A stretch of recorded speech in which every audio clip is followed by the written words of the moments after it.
Okay, this is my old WP50, which you've seen on the channel before. One of my favorite Les Pauls. The Les Paul that sounds more like a Les Paul than any Les Paul I have.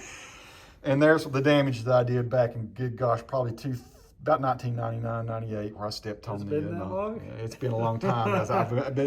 But it functions, and I'm with Robert. Robert, I'm going to just say your last name. Robert Gutzfa. And Robert, I'm going to show you his card here. So I may be back in a week, 2 weeks, I do not know. But this is music patch, the Morganton music patch, and this is the contact. Wait, here's the contact information.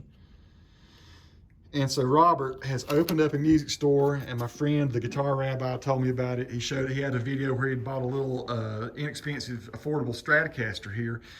And you can see that Robert has a lot of product on the walls, and he is also very much into violins, which I am into too. You've only probably seen me play violin on one song though, but very cool. And he does lutherie. He's a guitar repairman. And Robert, anything you want to say about this before I come back maybe in a couple weeks and see the results? Sure. The repair, that's going to be no problem. We just got to wait on some replacement knobs there so everything matches. But as far as my business here goes, I've been open in this location for a month.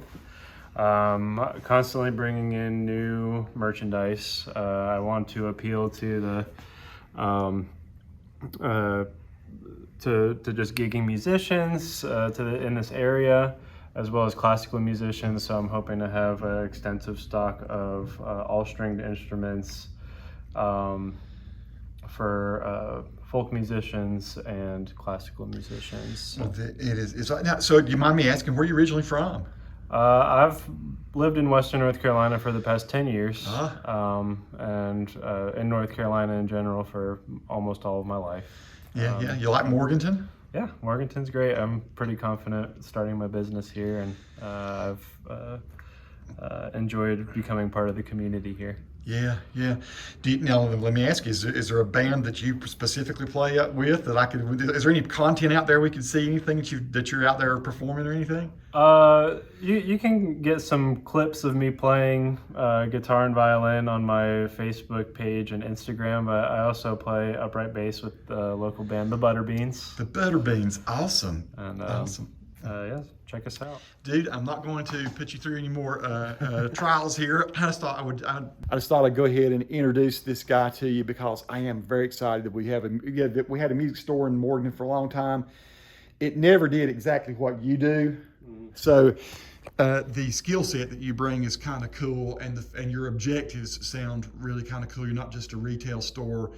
You're here to actually really service, like you say, gigging musicians, and that is big time cool. So we're going to check back. I may just go ahead and post this video, and then if it's a couple weeks or however long it is, Robert, just give me a shout when this baby's done. And you'll see I did some stupid things. One last thing I'll say, I did some stupid things. I had bought some locking tuners, and I got in a hurry to put them on there. Okay. You don't have to fix this at all. I'm just going to tell you why this looks terrible. I'd never put locking tuners on a guitar before. These are Spurzels.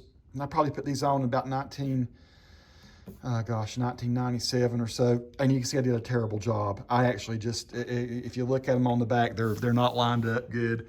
They're wonky as crap. They totally work, and they're great. You know, I love those kind of, and you can see here, for some reason this kind of ringed out, and I ended up drilling a new hole and putting a new. So this is my battle axe. This is the one that I played when I wanted to be really loud.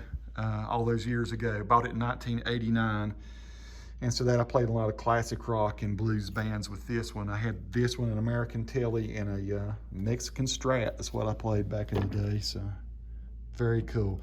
All right, my friend, again, many thanks.